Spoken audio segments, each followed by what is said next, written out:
Welcome to the Business Spotlight podcast. My name is Kay Cote, and I'm your host for today's episode. Today on the show, I have Kimberly Chung, founder and CEO of Orchid Events, as my guest. We're going to be learning about her business, her journey to business ownership, best practices, and challenges that she's faced to give you that inside look to what it's like to build and operate a business. Welcome, Kimberly. So great to meet you. Thanks for being on the show. Yeah, thanks, Kay. I'm super excited to be here. Yes, well, I'm excited to dive into all things events because that's like such a fun topic. But before we dive into business, I'd love to share with the audience a bit about you. So take me back as far as you'd like, share a bit about yourself, and then how you got started in business. Yeah, absolutely. So I describe myself as really international, third culture kid, if you will. I've lived in 5 countries. So I'm originally from Singapore, but I was actually born in the Philippines because my dad was an expat with Shell. And so I was born there. The earliest place I remember living is London, England, because after the Philippines, we were there for a short stint until I was 3. And then I moved back to Singapore and I was there for 14 years. Then my family decided they were going to go to Australia. They put my brother in a fancy high school there, and I came here to Austin for college. So I'm a proud Longhorn. And loved Austin and just figured, you know what, I think this is going to be my landing place. So I've been in Austin now for almost 23 years. So pretty much an Austinite at this point. Wow, that's incredible. Well, I love to hear that especially that you've lived all over the world and that's super, super cool. And I love that you're here in Austin. So tell me, how did you get into business?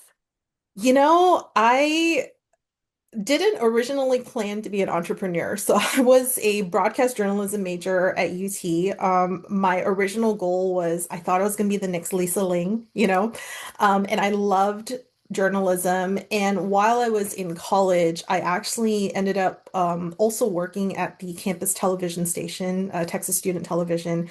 And what's unique about the TV station is it's the only FCC licensed student-run, student-produced TV station in the country. So I was doing broadcast journalism. I got involved in TV. I learned about TV and film, eventually became the station manager, and then I was super involved in my campus ministry. And we planned big campus-wide events. Biggest one was called Res Week, which would be like this big Jesus Week on campus, like music, prayer, like just super fun, like 1,000 students every night. So that was probably my first foray into events. And then I pivoted out of college where instead of going into journalism, I felt like I was called into full-time ministry. So I actually joined that ministry and became a college campus minister and did that for almost a decade. And my role was really interesting because I was actually the national media director. So I got to set up their entire media department, run internships, was working at a national level. We were headquartered at UT, but we worked with campuses around the country.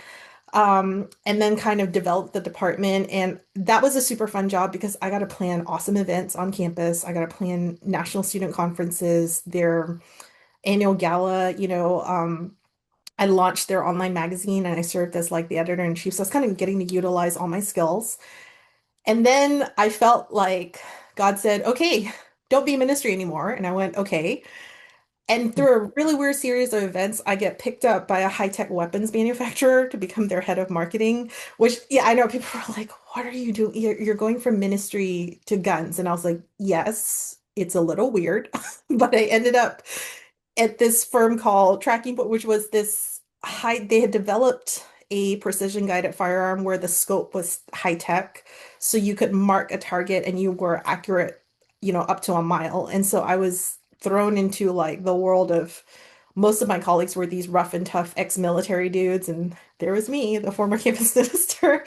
And again, I was brought on because they wanted to do this like half country music festival, half shooting competition to show off um their weapons. And so I'm talking like it was like 3,500 person festival. We had Casey Musgraves, Easton Corbin, like Asleep at the Wheel, these big country music artists, and then a big shooting competition. It ended up with a big gala that raised like 600 grand for the Chris Cal Frog Foundation. Wow. Um, so I did that for a year and a half, and then I got picked up by a tech company, and I went into tech. And I was doing like enterprise customer success management and marketing. And along the way, I also started working with the Austin Asian American Film Festival, became the director of ops. and was helping them plan the fest and then help them pivot into virtual during the pandemic. The chair of the board, he talked to me and said, "Hey, I'm going to launch this Asian focused media company. Would you help me out with that?" And so I helped him launch. And then about a year or two in, he was like, "Hey, would you want to become our CMO and be a partner?" And that was my come to Jesus moment of I don't love marketing enough to do this full time. And I was like, I think I'm done having a boss. I think I'm just gonna start my own thing. And I kind of figured events has followed me through my life. By that point, I had done every kind of event imaginable, right? So concerts, conferences, galas, things like that. And I figured, all right, I'll give myself 6 months. And if it doesn't work out, I will find another corporate job. But as soon as we launched within the first month, we started booking clients, and here we are today. Wow. That's incredible. And not only like your story's epic, we have so much crossover that we could get into another time, but there's a lot Mhm. of synergy. So I love that. What a cool story. And okay, so now how long have you been in business full time? Yeah, so we are almost exactly at the 3.5 year mark with the Okay. company. So I still consider myself a baby entrepreneur, you know, but it's been super fun, and just even in that short time frame, have gotten to work on some really cool events, and gotten really more involved in the Austin business community. So it's been a fun ride. That's incredible. Now you said we, so I'm guessing there's a team involved. Yes. Tell me about your team. How many team members do you have? And do you have any kind of like rising stars on your team? Oh yeah, yeah, yeah. So, you've done events. You know that when running an event is done well, it's not just a singular person. So, there's me. I have an associate event producer who's pretty much like my right-hand person. Like I would not be able to do what we do without her. I have someone who does kind of like our graphics and comms. And then I also this year we now have an event sales manager, which is super exciting. So she joined the team in January. And then, of course, for the back end admin stuff, I've got my bookkeeper and admin assistant. And then I have a friend of mine who's doing some fractional HR consulting for us. And then for day of stuff, we have a pool of really regular contractors, like production assistants, that I can pull for the day of staffing. But in terms of the main team, it's really me and my associate producer, graphics comms person, and my event sales manager. Oh, amazing. I like that. I like that a lot. Now, as the CEO, as the, founder, what does a typical day look like for you? I know it's got to be there's a lot of variety, especially if you have an event or not have an event, but what's kind of like a typical day or typical week look like? Yeah, it depends on the time of the year, right? Because if we're in pre-production, my days honestly are not that crazy. It's usually just a bunch of calls and meetings. I think of events similar to how you think about producing a film, right? There's the pre-production, the actual production of the event, and then the post-production wrap-up. And so pre-production, which is actually kind of the season I'm in right now, because last month was a lot of actually executing events. It's emails, it's spreadsheets, it's meetings, and it's calls, right? And it's a mix of business related stuff that could look like writing proposals, meeting with my team, meeting with clients, also like fielding like new sales inquiries. If we're getting close to an event, that's when everything starts. I describe it like a roller coaster, right? It starts to build up, and then all of a sudden it's like multiple venue walkthroughs, right? Taking a look at the decor, tastings, handling the vendors, if you've got people flying in that are, your speakers, things like that. And then when we're actually running an event, pretty normal that it's going to be, at least for me, like a 15-hour day or so. I track my steps, and when I'm running events, it's pretty normal that I get average 15, sometimes 20,000 steps. I barely sit down. And then the day after, I'm dead and I'm probably on a couch for most of the day. And then it kind of goes back down to, your debrief meetings and things like that. When it can get a little crazy, so we have back-to-back events Mm. or we have pre-production for some clients and production happening. So it just kind of teeter-totters. So when it's downtime, I try to enjoy the downtime. I'm not very good at it. I always feel like I could be doing something, but I've learned that I need to enjoy the chill moments because when we're, in production, it is pretty nuts. That makes a lot of sense. Now, how like who do you serve? Like, are you B2B or you B2C events? We're a mix of both, right? So Orchid is a luxury event production company. Primarily we do corporate events. I'd say 95% of our business is corporate. And so we're mainly known for things like multi-day conferences. We do a lot of galas. So whether it's like a political gala, a nonprofit fundraiser, we've done South by events, we've done concerts. And just for fun, we still occasionally do luxury weddings. What's been kind of interesting is in the last couple of years, I've noticed that anytime a bride has reached out to us, it's typically because it's a multicultural wedding. And I've started feeling like it's probably because they go like, oh, she's going to understand tea ceremonies or, other cultural elements. And so, and it's kind of fun, to kind of switch it up with a wedding every now and then, as opposed to a corporate event.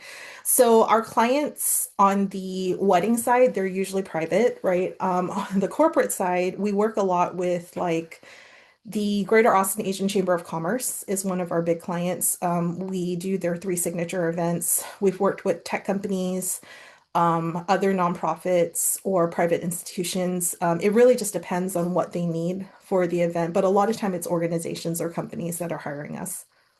Oh, okay, wonderful. Well, thanks for giving me that breakdown. Now I kind of want to go back a little towards like more about you, about your day to day. And so if I were to give you 10 hours back in your week, because the running events takes a lot, Mhm. where would you put those hours? Would you put them into the business, the personal life, or anything specific? You know, so I'm very fortunate to have mentors in my life, and especially in the last year, one of them had said, "Kim, you're going to start to feel the stretch between working on the business and working in the business." Mhm. And that's kind of where I am right now. And so if I had extra time, I probably would devote at least half of it to working on the business, right? The not fun things of, I joke with people that in my naivete when I left tech, I thought, oh, I won't have to deal with CRM systems again. Joke's on me because we just implemented a CRM system. And so things like that take time, right? Figuring out what's the right CRM system. We're now right now in the process of becoming like streamlined in all our platforms. So I need to move our payroll and accounting platform over to the same brand as our CRM. And I'll be honest, that's like the not fun stuff of owning a business. So I might be procrastinating a little bit, but if I had the 10 extra hours, I'd put it to that a little bit. And then maybe with like 1 or 2 hours of fun time. So. Yes, I do like that you're giving yourself a little like at least a couple hours in there to do something for you. Mhm. Oh, that's super cool. Okay. So, now within the business, are wearing the hats that you are, is there anything you wish you could like offload right now? Is there something that's like you're just like, I'm thinking about this thing that you're kind of like, I wish I could offload that hat. I'll be honest, like social media marketing, it's not my favorite. And people sometimes look at me and they go like, Kim, it can't be that hard. And I sit there and go, actually, it takes a lot of time because, we do these great events. And I'm very fortunate that at a lot of the events we do, we have professional photographers and they are always very happy to share the photos. But piecing through a few hundred photos to pick the right ones and then figure out how we should say this on Instagram and Facebook and post on LinkedIn. Like I haven't posted about any of our April events yet because I've just been putting it off because it's just not my like I thought I was a bigger social media person before the pandemic, and then the pandemic hit and that's when I realized like wow, I really only post if I'm attending events with friends or I bake something. So I get it. I totally get it. Mhm. That is a hat that I hear from many business owners because it's like you're so in the thing. You're doing the thing. You're like exhausted at the end of the thing, and then you got another one. So it's like, oh, where does the social media fit in?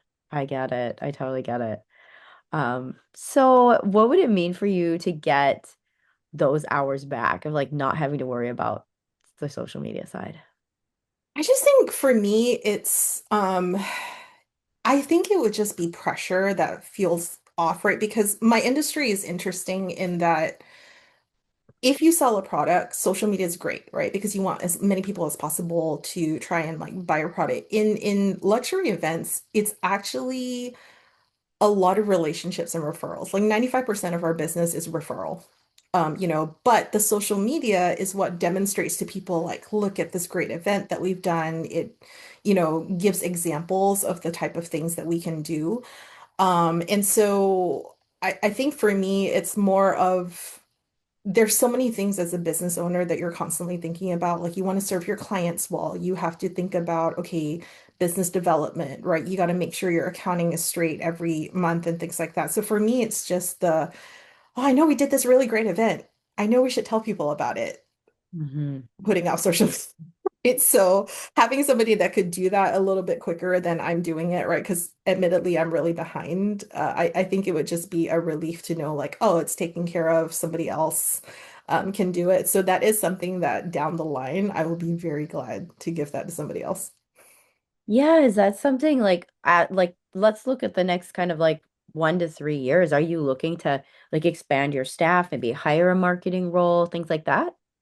Yeah, I'm definitely the goal for me. So I'm highly ambitious, right?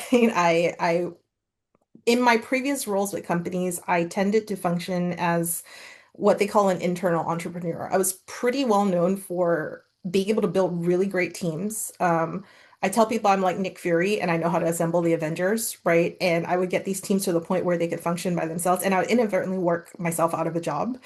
And then I'd be like, cool, and I can go do something else. And I feel like as an entrepreneur, that's pretty similar. So my goal with the company is eventually to have at least 3 or 4 really seasoned, um, amazing event producers who can be like me. And it's exciting because my associate producer, who's been with me now for a year and a half, she's starting to move into a lead producer role. And I'm about to let her like lead her first event this year. So it's super exciting, right? And so I envision in the next couple of years getting to a point where she's running her own events. We are about to onboard somebody in a part-time capacity, like as another associate producer that can train. Because my back-end support staff are great. They can support the because event production, you'll know there's really two kinds of people: the people who like to be client-facing, the people who don't, right? And we Right. need them to work together. And that's what I would love to see is us being able to have seasoned producers who all have their own specialities or personalities that fit well with clients and can be running multiple events simultaneously. And then eventually, I hope to get to the point where, as much as I love event planning, the goal would be I really only run 4 to 5 events a year. And then by then, hopefully start off on a couple other business ventures. So. Oh, definitely. Like now, looking at where you are now and where you want to go with like hiring and growing, what's like the obstacle in the middle that maybe kind of like halting that from moving forward? Yeah, so the biggest balance for us obviously is revenue, right? I'm very conservative with how I want to onboard people, mainly because, we live in a day and age where we're seeing so many people affected by layoffs and things like that. And for me, a value and a principle I have is I want to make sure that as I bring people onto my team, I know we can take care of you because we have the consistent revenue. I would ideally like to be the kind of boss and company someday where if we offer you a job, it's yours as long as you want it, right? That's the goal. So a large part of it is watching our cash flow as the revenue increases. I then have mapped out like, okay, who are the people that we will onboard? The second one, which is less of an obstacle, is I'm very well aware of what I don't know. So that's partly why I brought in my friend who is an HR expert. And it's been kind of a slow process of working with her on, okay, what do we need for an employee handbook, right? She's currently looking at potential like benefit packages and things like that. And it's tedious, right? It takes time to go through all those stuff. And those are things that I'm not versed in. And that's why I chose to work with an HR professional who can come in on a fractional basis and kind of set that up for the company. So It's moving along. It's slow, but I'd rather do it slow and do it right than kind of, bring people too fast and then all of a sudden realize that you can't take care of them well. Definitely. I mean, those are both really golden nuggets of this conversation for, I'd say, entrepreneurs across any industry, hiring and HR. Those are like two big ones that that you're growing through right now. So thank you for sharing about that. Now looking ahead, let's look at the next 3 to 5 years. Like, where do you see the vision of your company going? Yeah, so our goal is to be like the premier luxury event production company, at least in Texas, if not, nationally. No, we're actually as a company, we can do events anywhere in the country. So we've actually had clients who've brought us out to different states or cities. As long as they're willing to pay the travel fees, we can handle it. And I think what I'm excited about is just continuing to grow our reputation of being both creative but also highly executional. We're great with logistics, right? And that I think has been something that actually sets us apart from other event production companies. The funny thing is, nobody on my team has a traditional event planning background. The people on my staff, like my associate producer, comes from indie film. My graphic comms person has a liberal arts degree. My event sales manager, like, has worked in a variety of things, but I actually think that makes it better, right? Like I myself, I tell people I backdoored my way into marketing, right? Because I came at it from like a media production journalism standpoint. And then I'm also a musician. And so what that means is that a lot of clients have liked working with us because they go, oh, you guys really see events 360. I'm like, yeah, because we have been the photographer or the videographer, the MC, the band, and so we see things very holistically. And a lot of stuff that we bring from these other industries actually makes our events really fun, right? So for example, one of the new things that we've discovered we can do now is in-house stage and production design. Why? Because we're taking from indie film production where they build sets and they know how to design for film. So we're like, oh, we can just translate this to event production. And we actually started with a couple of clients last month. And I'm talking like their whole set for a fireside chat, even like simple floral decor and things like that. So I'm excited that we seem to have found this really great balance of being able to be creative, but then at the same time, our events start and end on time. That is huge. That is so huge. And I that creativity is super cool. Like that is really innovative for like your company is like you said, like tapping into other skills that you have on your team and the creative side and really like implementing that. I think that's super, super cool. Like as a event person myself, I'm geeking out a little. I'm like, she's got it. She's good, doing a good job. So no, that's super cool. Well, let's kind of keep going. I want to learn a little more about you and how like what is your leadership style? You're leading this incredible, talented team. How do you like to lead? Um, so I got into management really young because of the TV station, right? I graduated college a little early. So when I became a station manager for TSTV, I also fast-tracked my way through college. So I took a bunch of courses and I passed out of things. So I was a junior by the time I was 19, which is significantly younger than most people. I started school when Yeah. I was 18, right? So when I got into the position of managing a TV station with like 300 volunteers and paid staff and TV shows, my dad worked for Shell, right? And he was like an exec. And so he told me there's only two rules when it comes to management. And I said, okay. And he goes, rule number one, don't do anything your staff can do. And I went, cool. And he goes, rule number two, make sure your staff can do everything. And I was like, okay. So, and it actually served me really well, right? Because it's prevented me from being a micromanager. Mhm. I honestly generally hire people who are smarter than me, right? Because you shouldn't be afraid of people who are smarter than you. I think a lot of times, like, I'm looking for people who are like experts in their field or their particular skill set, right? And then just kind of giving them creative control and freedom and responsibility.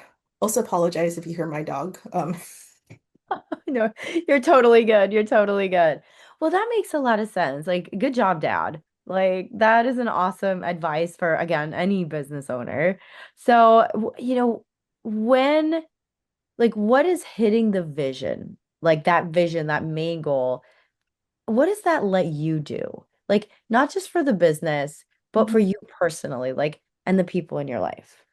Yeah, I think for me, when I look back on my life, I just really like building things. Like when I look about, whether it was being in campus minister at the TV station, I think my creativity comes in being able to create teams and or like an event. And I think that's why event production works really well for me is I really take a lot of pride and joy in being able to serve people, right? Like the satisfaction from a good event for me is being able to look around and know that, oh, we have it. We have all the details and they just get to enjoy it. They get to be fully immersed in the experience in, listening to a keynote or enjoying a band or something.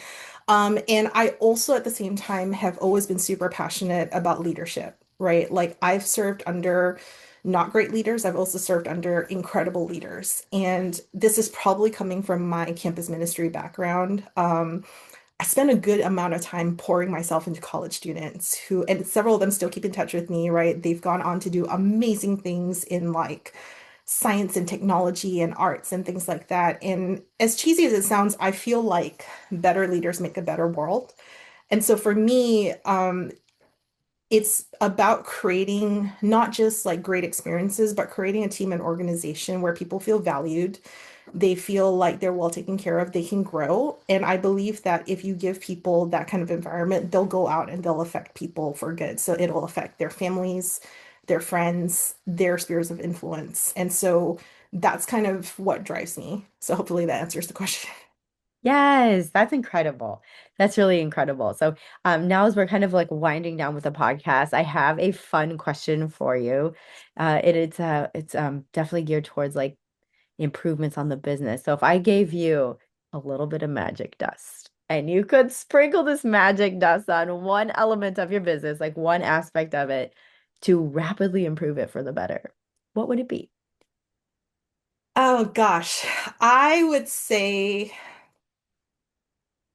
definitely on the business development. I mean, every entrepreneur I feel like is going to say this, business development, right? I think being able to get in front of the right partners and for us, like I do consider our clients partners, right? Like very much the ones that we've had relationship, they really view us as a strategic partner.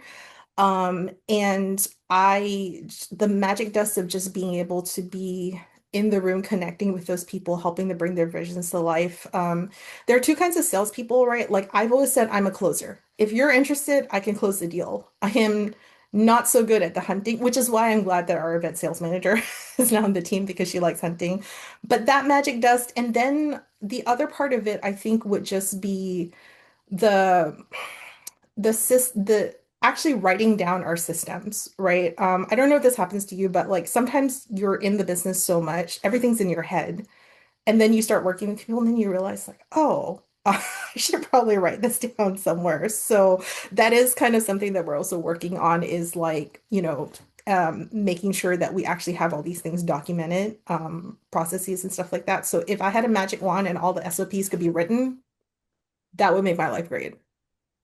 That is so honest, and that is a great, yeah. I would do the same with my magic dust. So thank you for sharing that, Kimberly. This has been such a great conversation. Now I would love to connect our audience with you and your incredible services. So how can people connect with you online? Yeah, absolutely. So our website is orchideventsatx.com, and orchid like the flower, ORCHID. So fun fact, the national flower of Singapore is an orchid. That's why I named the company Orchid Events. But you can find our website. You can also connect with us on social media. Both our Facebook and our Instagram is just at Orchid Events ATX. And so, yeah, follow us. If you have event needs and you want a complimentary consultation, we love working with all kinds of people, but that's the easiest way to find us. Okay, thank you so much for sharing that. Now we have a really fun final question of the day. So Kimberly, what is most inspiring to you today? If I'm being honest, like I probably get most inspired just by people that I meet. I'm very fortunate in the role that I have. I get to meet so many kinds of people in all walks of life. And this might be the journalist in me believing that everybody has a story. So I'm pretty curious by nature when I meet people. And especially now going into business, I'm oftentimes inspired by just great leaders of organization who have built companies from the ground up, who have, a legacy of leading people. One of my mentors right now, she's awesome. Her name is Karen Quinto. She's the former CMO of Dell. And if you want to talk about powerhouse woman who knows how to lead an international organization, but she's also so grounded and very family oriented, faith-led person. And it's so inspiring to me when I see people have gone before me and see what's possible and hear their stories and their legacy. And I'm inspired by that. I'm inspired by anyone who's done something awesome and hearing their story. And I feel like every person that has shared their story for me, I take something from it that I can learn and implement in my life. Definitely. Well, that is very inspiring to me, and I'm sure our listeners absolutely loved it. Again, Kimberly, thank you so much for sharing your story with me on the show today. Yeah, absolutely. Thanks for having me. This has been really fun.